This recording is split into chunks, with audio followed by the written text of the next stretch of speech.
Hi there, grade 10. I'm going to discuss lesson 4 of unit 1. And this topic will cover the activities that I have uploaded in the MS Teams. So first I'm going to discuss what's harmonic sequence. And this is a sequence that contains terms whose reciprocals form an arithmetic sequence. Thus, its nth term, h sub n, may be written as h sub n equals 1 all over a sub n, where a sub n plus is the nth term of the corresponding arithmetic sequence. Now, let's find out if really the terms listed from each harmonic sequence pair are a really harmonic sequence. So how are we going to do that?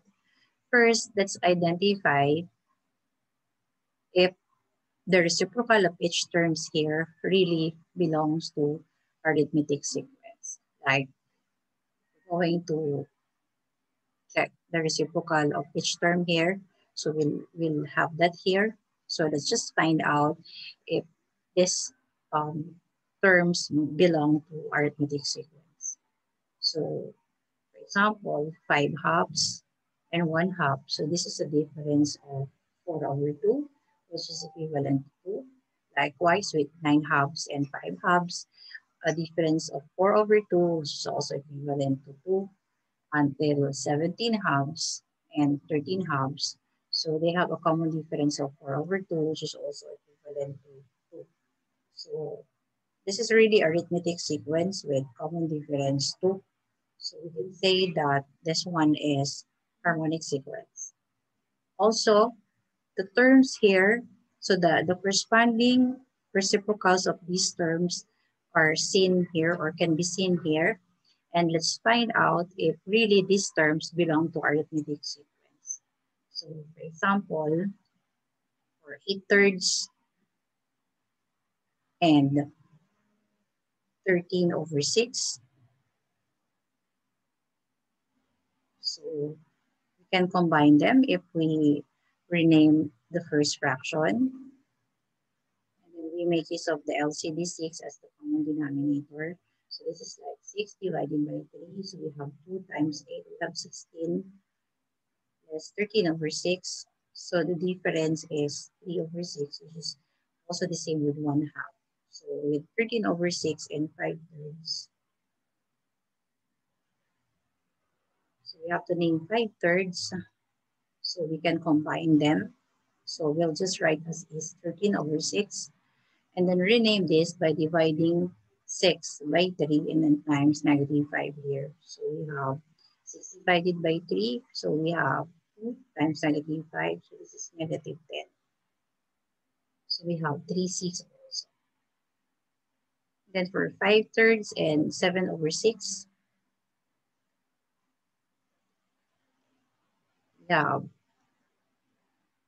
the LCD is 6. So we'll rename 5/3 with LCD equal to 6. So 6 by 3 is 2 times 5. We have 10 over 6. Minus 7 over 6. So this will still be 3 over 6. Okay. So 7 over 6 less 2/3. So we'll have 7 over 6 less 6 by 3 is 2 times -2.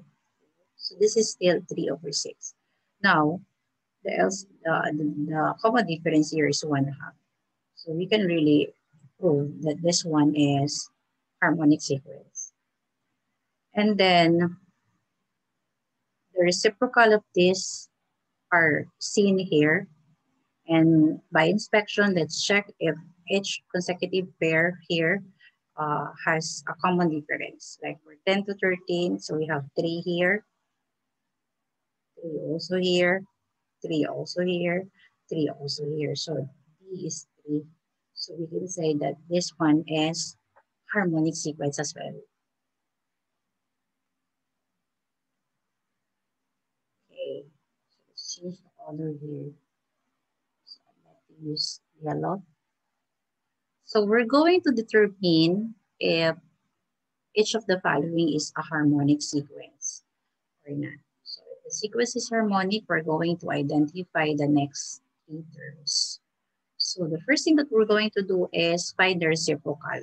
So like 2/3, 4/3, and then 2 here, 8/3, 10/3. Okay? So the difference between 4/3 and 2/3 is 2/3.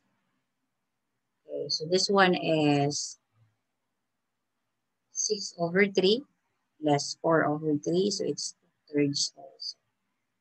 So 8/3 less 6/3, so we have 2/3 also. And then 10/3 less 8/3, we have 2/3 also. So meaning the reciprocals of each term here are really arithmetic sequence with common difference of 2/3. So we could say that this is a harmonic sequence. So if so, we have to find the next three terms. So we'll just add 2/3 here. So 10/3 plus 2/3, so this gives us 12/3 plus 2/3, 14/3, 2/3, 16/3. So we have to get the reciprocal so we can find the next three terms of this harmonic sequence.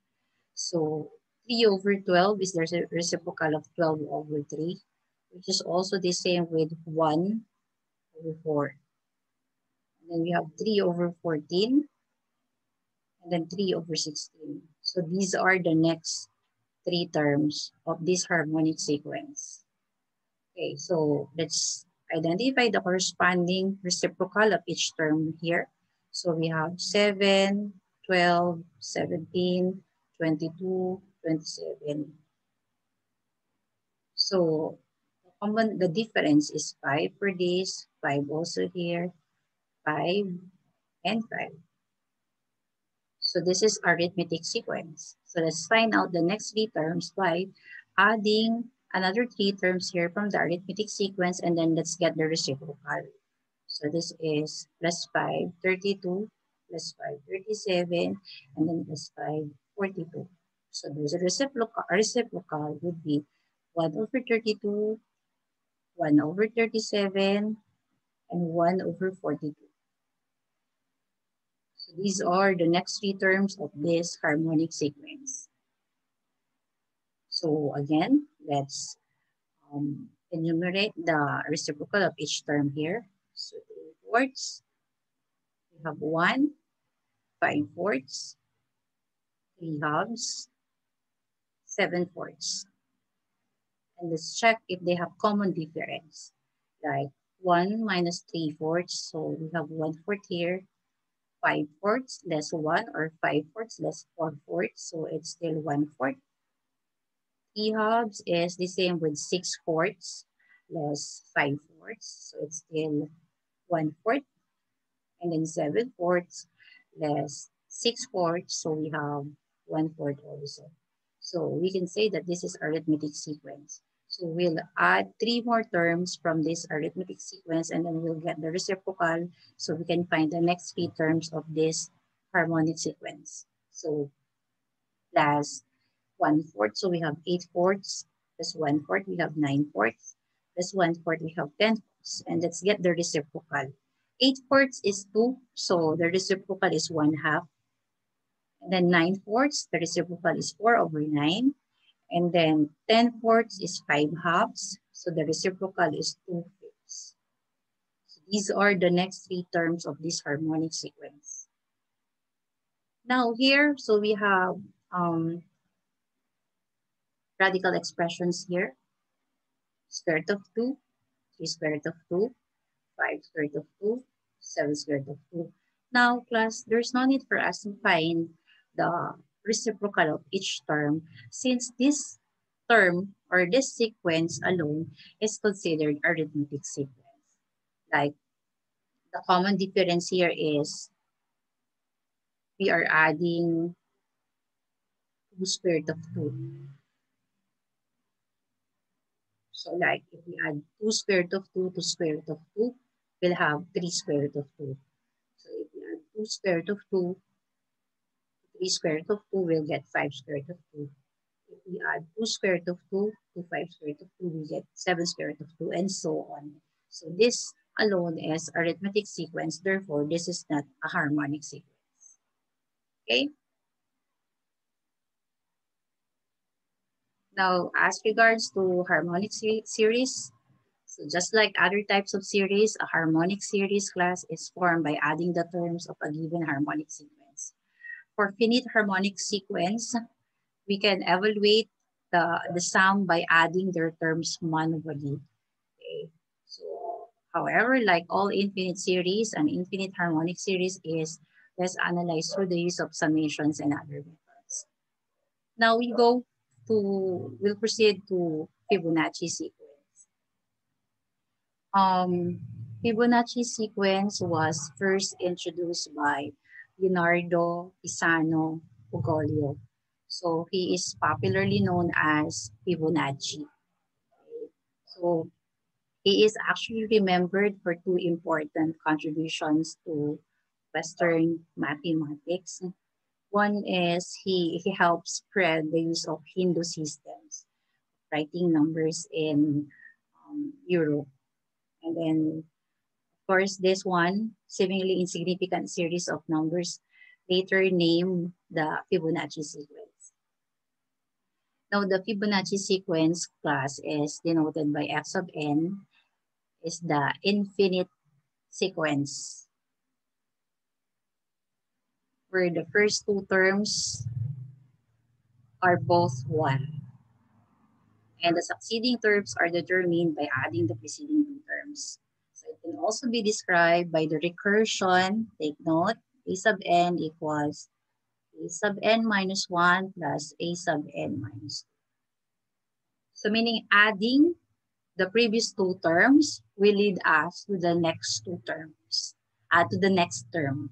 Okay, so these of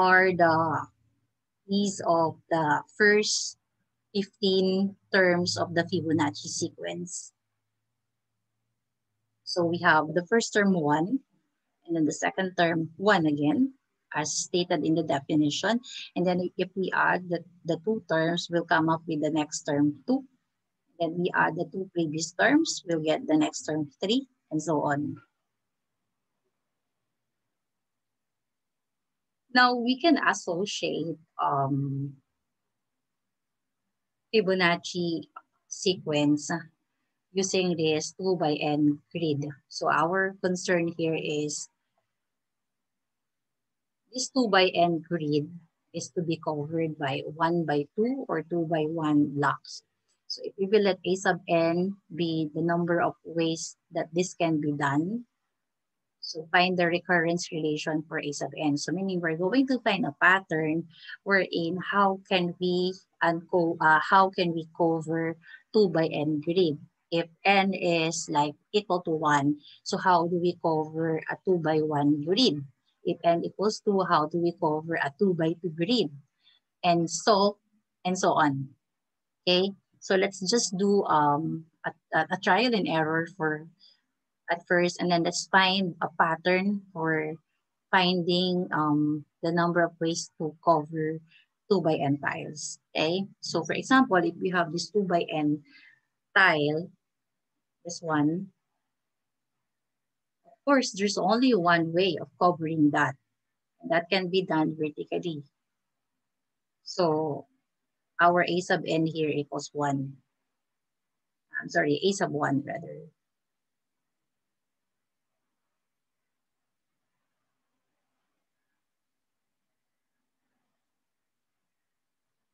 If we have 2 by 2, so we have 2 by 2 here. So one way is we do that horizontally. Okay. And then another way is vertically. So meaning there are two ways of covering a 2 by 2 tile. So we have a sub 2 equals 2 here. And then how about 2 by 3 grid? So One way is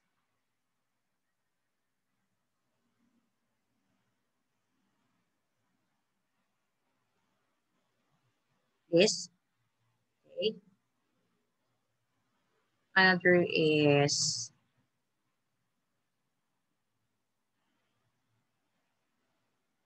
this. Another way also is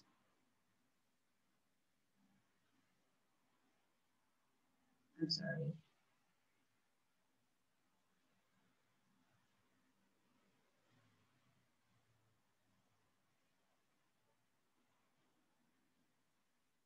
Another way is this. So we have three ways of covering 2 by 3 grid. Okay. Look at the pattern class. So for a 2 by 1 grid, there's only one way of covering the grid. For 2 by 2, there are two ways of covering the grid, as you can see the outcome below. And then for 2 by 3, we have three ways. Okay. I'm sure that you have the idea on how many ways are we going to cover 2 by 4 grid.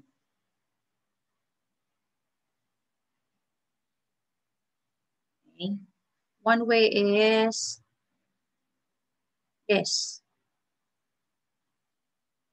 Another way is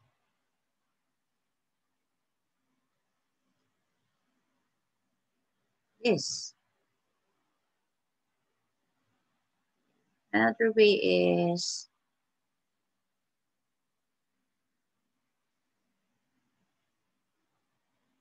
this.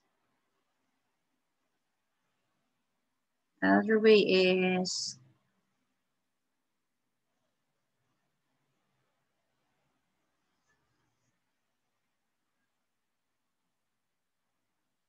and another way again is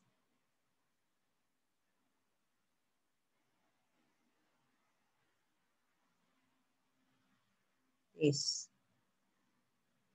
So we have a total of 5 ways of covering 2 by 4 grid.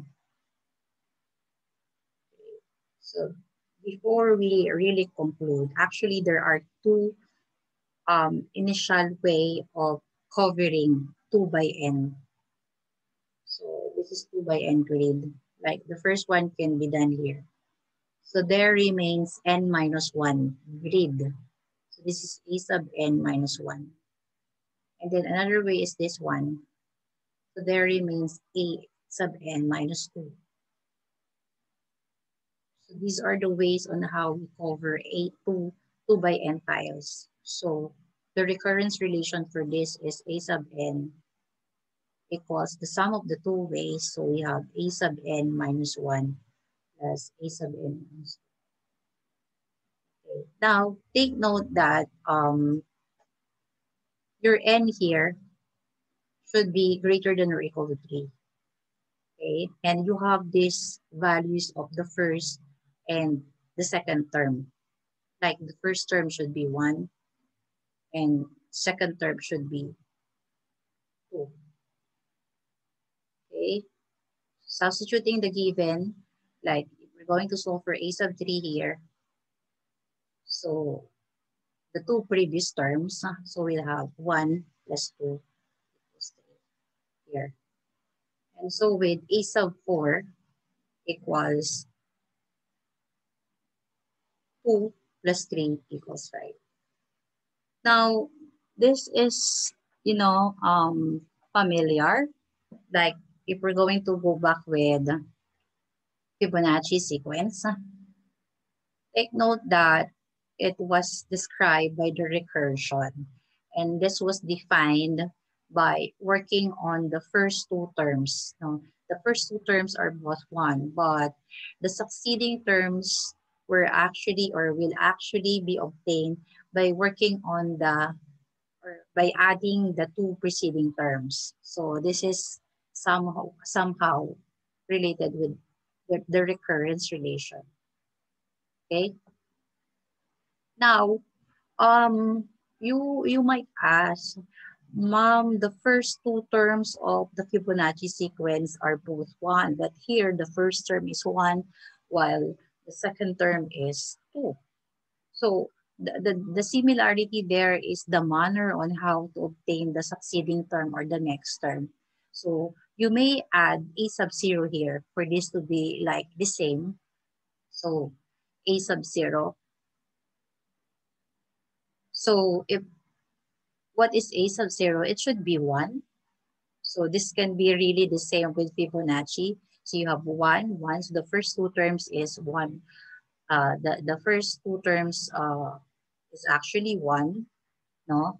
But we have a sub 0 here. So if we have a sub 0, so we consider n equals 0. If n equals 0, then it's an empty set. So we know that the subset of empty set is 1. That's why we have a sub 0 equals 1. So they are now the same. Okay? So we cannot only associate Fibonacci sequence to the production of rabbits, you know. So we can associate this also with the recurrence relation, and recurrence relation can be discussed in other mathematics areas. Okay. Now let us consider some properties of Fibonacci sequence. But for the meantime, let us identify again the first 10 terms of the Fibonacci sequence. So we have 1, 1, and then we add the 2. So we have 2, 3, and 5 here, 8, 13, 21, 34, and then 55. Let's see if these are 10 terms. 1, 2, 3, 4, 5, 6, 7, 8, 9, 10. Yes, they're 10. So the first property states that every third term of the Fibonacci sequence is divisible by 2. Let's check. Okay, really, no? Every third term of the Fibonacci sequence is divisible by 2. Now, every fourth term, on the other hand, is divisible by 3. So this is divisible by 3. 1, 2, 3, 4. This is divisible by 3 as well. And so with the other terms. Okay? For the second property, if we choose any 3 consecutive terms, let's consider 3, 5, 8. So this is for number 2. 3, 5, 8. It says there that the square of the middle terms, which is 5, so the square of the middle term is always 1 more or 1 less than the product of the others. This is 3 times 8. Now, we know that 5 squared is 25 and 3 times 8 is 24. So really, 25 is 1 more than 24. So that property is correct. So if we choose any 4 consecutive terms of the Fibonacci sequence, the product of the middle terms, so we're going to, for example, consider 2, 3, 5, 8. So this is for the third property. So the product of the middle term, 3 and 5, is 1 more or less than the product of the first and the last terms. Let's check. So we have 15 is 1 less than 16. So this one is correct. As well as the other two. So the sum of any 10 consecutive terms of the Fibonacci series, so 10 consecutive, does not necessarily mean the first to the 10th term. Basta any 10 consecutive terms. So this is equal to, so we denote that by S sub 10, 11 times the 7th term. So for example, here we have 10 consecutive terms here. So S sub 10 here is equal to 11 times by inspection, 1, 2, 3, 4, 5, 6, 1, 2, 3, 4, 5, 6, 7, 13. I guess 11 times 13 is equal to 143. So that's the sum. So I hope that you are able to understand our discussion for today. And I hope that you will be able to answer all the questions from the activities that I will do. Have a nice day.